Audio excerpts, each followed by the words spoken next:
On Sky News Business, this is Business Class.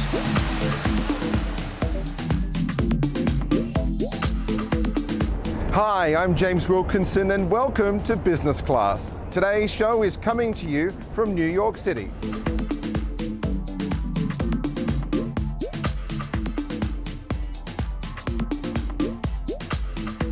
Before we show you some of our favourite spots in the city, here's this week's travel news. In travel news this week, Qantas has announced Hong Kong will be the next destination for the airline's fleet of Boeing 787 Dreamliners. From December 2018, customers travelling on selected Qantas flights from Sydney, Melbourne and Brisbane to Hong Kong will experience the Dreamliner's next generation economy, premium economy and business class cabins. The changes are timed with the arrival of Qantas's 8th Dreamliner, and they will join the carrier's A330 and A380 aircraft that also fly to Hong Kong. Hong Kong joins Los Angeles, New York, London and San Francisco as international destinations served by the Qantas Dreamliner, as more efficient aircraft gradually replace the 747-400 on key routes. Qantas International CEO Alison Webster said the airline was pleased to share the Dreamliner experience with more customers across the airline's network. The airline has also revealed it would bring forward the peak season upgrade of one of its 2 daily Sydney-Hong Kong flights from a 747-400 to an Airbus A380 aircraft from early December. The A380 will offer 4 cabins on flights from Sydney to Hong Kong, including first class, marking the return of the cabin on the route after many years. Singapore Airlines' KrisFlyer frequent flyer program has launched KrisPay, a new miles-based digital wallet for everyday spending at partner merchants across Singapore. Initially, KrisPay miles will be accepted at 18 merchants spanning different categories of beauty services, food and beverage, petrol and retail. More merchants will be progressively added to the platform, and members can expect frequent in-app promotions and more app features to be delivered in the coming months. In hotel news, Hayman Island is set to rebrand as an intercontinental resort when it reopens after a major refurbishment in 2019. The Whitsundays property was formerly part of the One and Only brand and has been closed since late March 2017, following damage sustained during Cyclone Debbie. Mall for Australia Limited owns Hayman Island, and the deal announced last week will also see Intercontinental Sydney and Intercontinental Sanctuary Cove continue under IHG management. Both hotels are set to commence a significant upgrade as part of the deal. Across the Tasman, Auckland will become home to the first Hotel Indigo branded property to open in New Zealand, with doors set to open on the IHG property in 2021. Housed within a mixed-use development, the boutique hotel will feature 225 rooms, with most offering a view of the city or Auckland Harbour.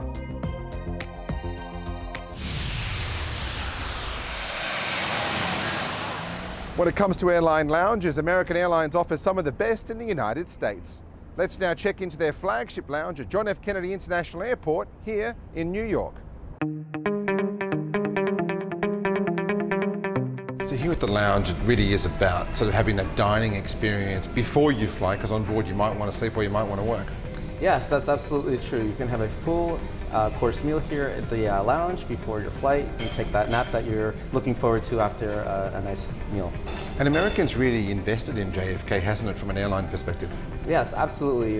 JFK is one of our international gateways, so we want to make sure that experience is on par with our international competitors. So yes, it is very much so heart of JFK. And what are some of your favourite things about the lounge here at JFK? I mean, you've got a great buffet, you've got a conference room, you've got a quiet area, you've got quite a few spaces here. Absolutely. So there's a little bit of everything for everyone, right? So if you want to have a cocktail before your flight, you're more than able to make your own. We have some signature craft cocktails and suggestions on a placard that could be there for anyone's fancy, if you will. If you want a little bit of quiet time, certainly going to the reading room or the quiet room and to read the newspaper and catch up on some emails quietly. But yeah, there's a little bit of everything here at the lounge for our clients.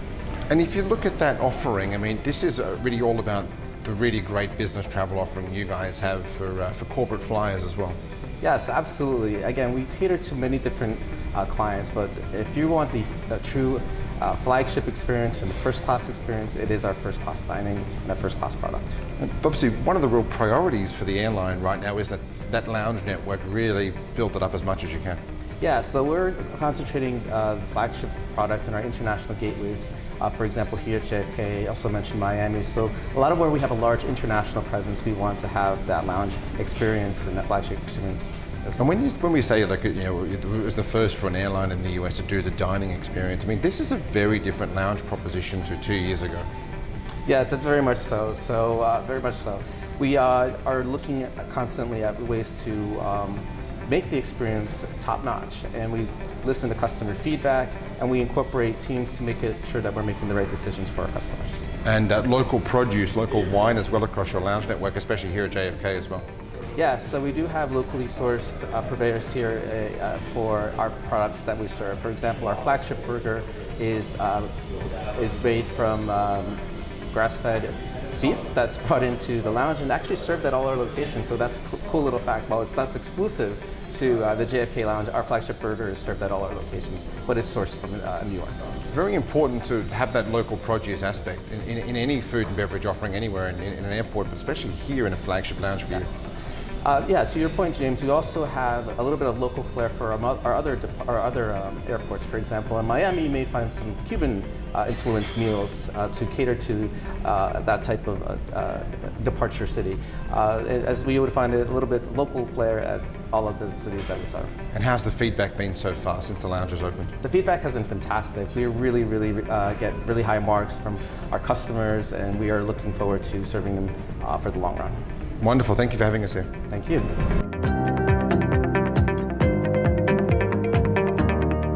Over in Manhattan, one of the most exciting hotels in Midtown has been the Whitby. Let's get a tour from owner Kit Kemp. The hotel is located just 2 blocks from Central Park. It's 16 floors, and we've built it lock, stock and barrel, right from the ground upwards. It's quite refreshing to actually walk into the lobby area of the Whitby Hotel. We feel that Midtown can be just a little bit too serious, and what we wanted to add was colour and wit.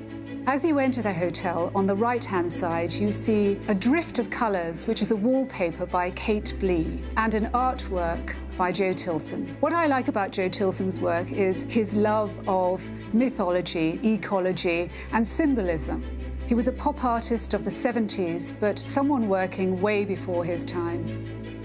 Over the reception desk is the loom artwork by Hermione Sky. It's a kaleidoscope of colour, but it actually sums up what we love, and that is to champion craft and fabulous different artists.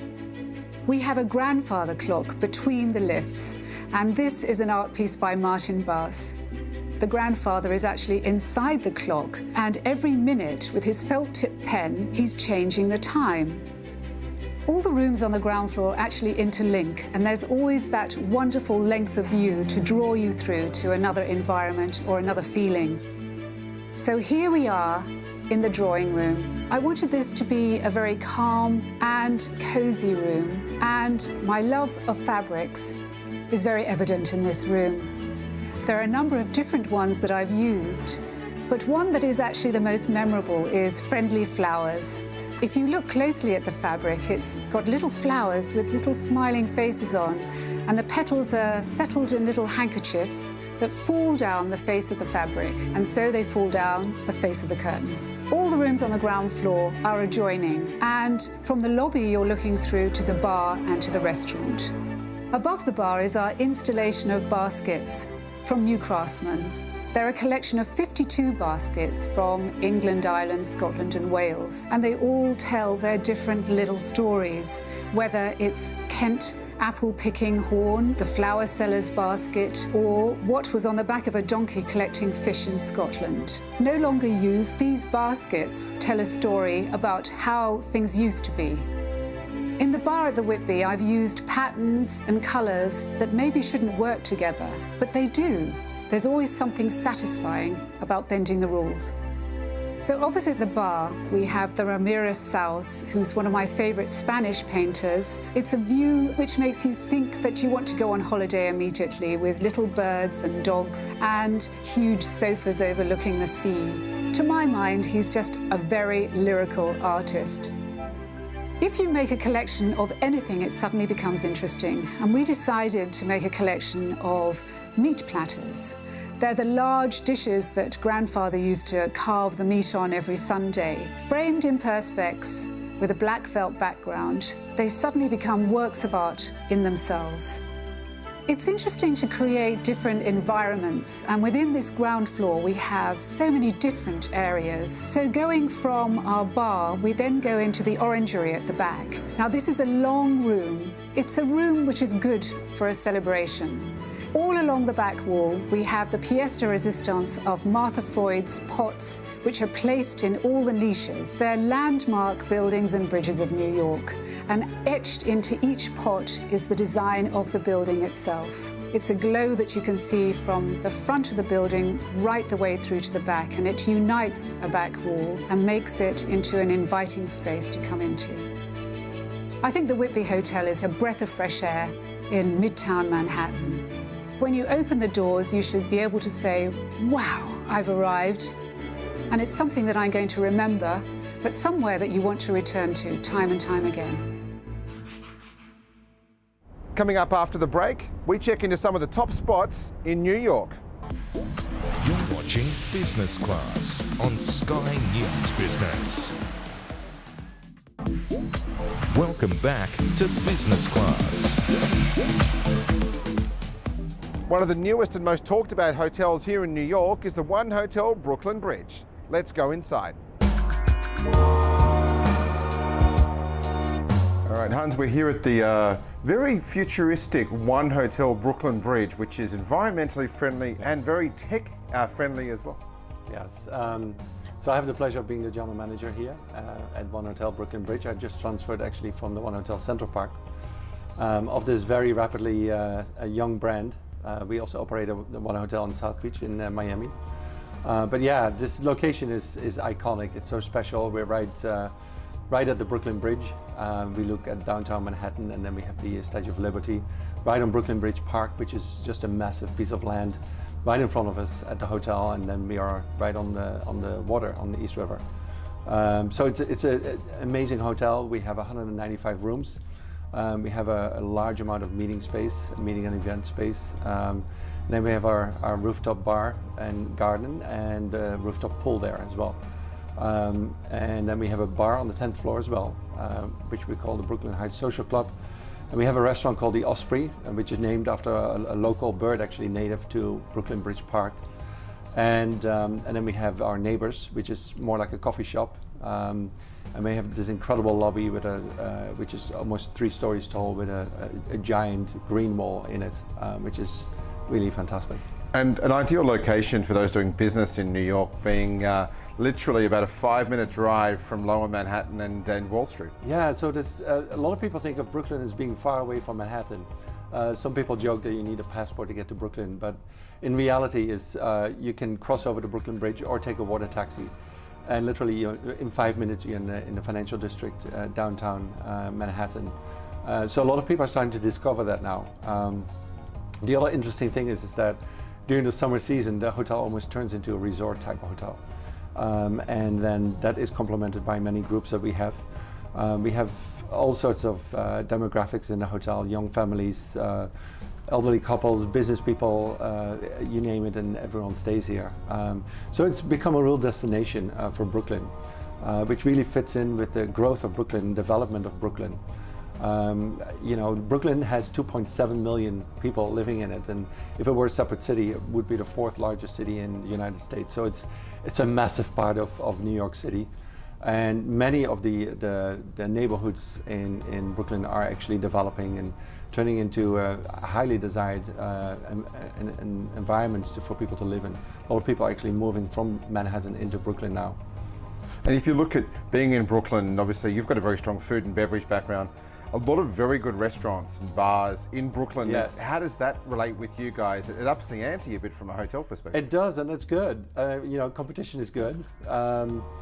Yes, there are a lot of good restaurants, and they're not necessarily chain restaurants, which is great. They're really local restaurants, local bars that really cater a lot to the neighborhood, if you will.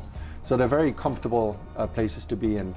As a hotel, we have a very clear vision on what our cuisine is. Most of our food is all sustainably farmed. We like to use local product from upstate New York, Pennsylvania, New Jersey.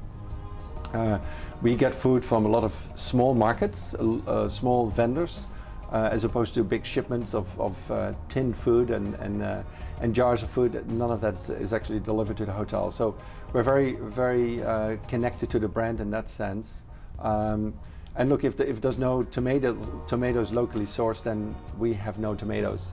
We're not importing them from South America or Central America because it goes back to not wanting to leave a large footprint on the environment. And really be one with nature and go with the seasons, if you will, as a hotel, as a restaurant. And that philosophy carries across from not just restaurants, but into room service as well, and into minibars for you too. Absolutely. If you look at our collection, or selection rather, in our minibars, it's all locally made, even stronger, like a whiskeys or the gins come from Brooklyn. Of course, Brooklyn is well known for the Brooklyn Lager. And they, by the way, have a great museum and space to go to in Williamsburg here in Brooklyn. But yeah, most of the content of the minibar is locally sourced, even chocolate and the coffee that we serve. It's all locally. It's all available local, and why not? Support the local businesses and not have a gigantic impact on our footprint. And you don't need to have plastic water bottles in the minibars here. You've got your own filtered water on tap as much as you want in your room. Yeah, absolutely. So New York City is known for very clean water in the United States. All the cities are ranked, but New York is in the top 3 of clean drinking water. But on top of that, all of our One Hotels, not just in New York City, but all of our One Hotels have a filtering system within the hotel. So it comes into the hotel, we filter it, and then it gets distributed throughout the hotel. So any water in the hotel is actually that extra filtered water, whether you drink it or not. You shower in it as well. But also a dedicated tap in the room, which actually has that filtered water in this hotel in particular. Absolutely, yeah. And really, it's almost not so much about that water. It really is to encourage people to drink from the tap and not have plastic water bottles. We have eliminated as much plastic from our guest rooms and from the hotel, frankly, as possible, because plastic is just so harmful for nature. I've changed some of my habits as an individual, where I no longer buy my orange juice in a plastic container, but in a carton container. It's the same orange juice, but the plastic container takes 500 plus years to decompose. So that really has an impact on the environment. We've stopped using straws in our hotels, and if someone insists on a straw, we have compostable straws, and they're fine.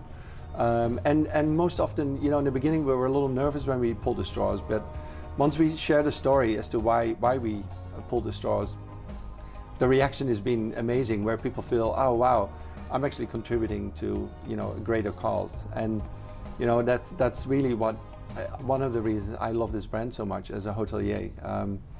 And I really can't think of any other hotel company that has this added value that we have as a hotel brand, where we are conscientious of nature, and not just nature, but also each other. We're kind to one another. We thank each other, and we thank our guests, and all of that. So it goes back to less plastic in the hotels, more repurposed materials, and like the lights above me, actually the lampshades are made of mushrooms. So we're becoming very creative in how we can utilize used items, or items that are not harmful to the environment. Our hotel in Central Park uses a lot of reclaimed wood.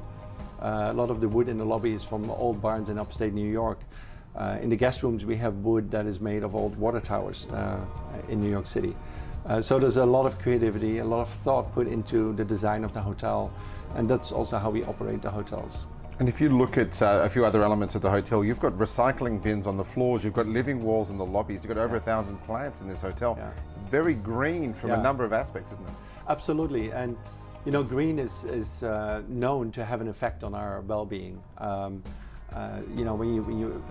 comments that we get when people walk into our hotel is, it's so calming.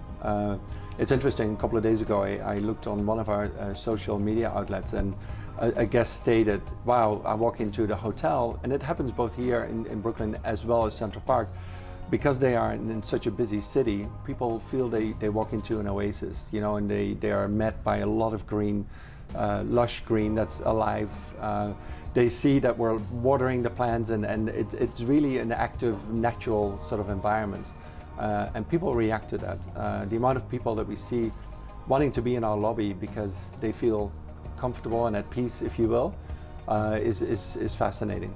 You could be excused for thinking you're at a farm stand with the big barrels of apples you have in the lobby in all the hotels. Absolutely, yeah, we do that in all of our hotels, and it's a small sort of, you know, it says a lot. It's a little snack, it's a healthy snack, it comes from a local apple farm, you know, and guests really respond to that, you know. It's nice to see, and it encourages people to eat fruit as well, so it serves all sorts of purposes.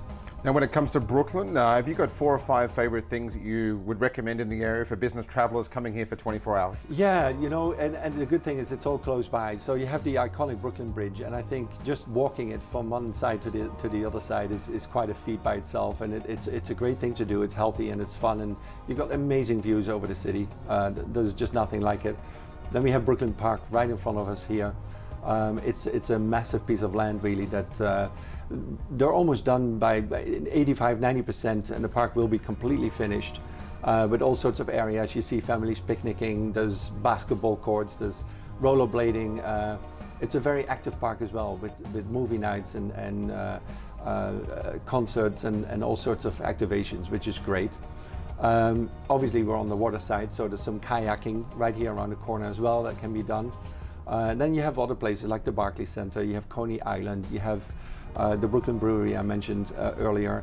There's some great neighborhoods in Brooklyn that are worth exploring. So yeah, there's a lot to do here in Brooklyn. And the beautiful thing is that you're literally 5 minutes away from downtown Manhattan. So.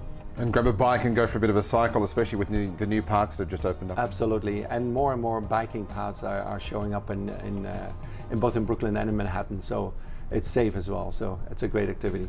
Wonderful. Thank you for having us here. Absolutely. Thank you.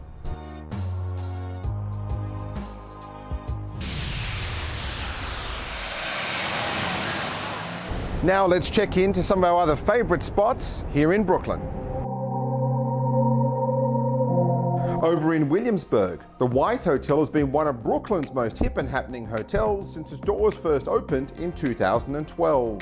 Located on Wythe Avenue amongst galleries, boutiques, bars and restaurants, the Wythe Hotel has 70 rooms and is located in a former cooperage dating back to 1901.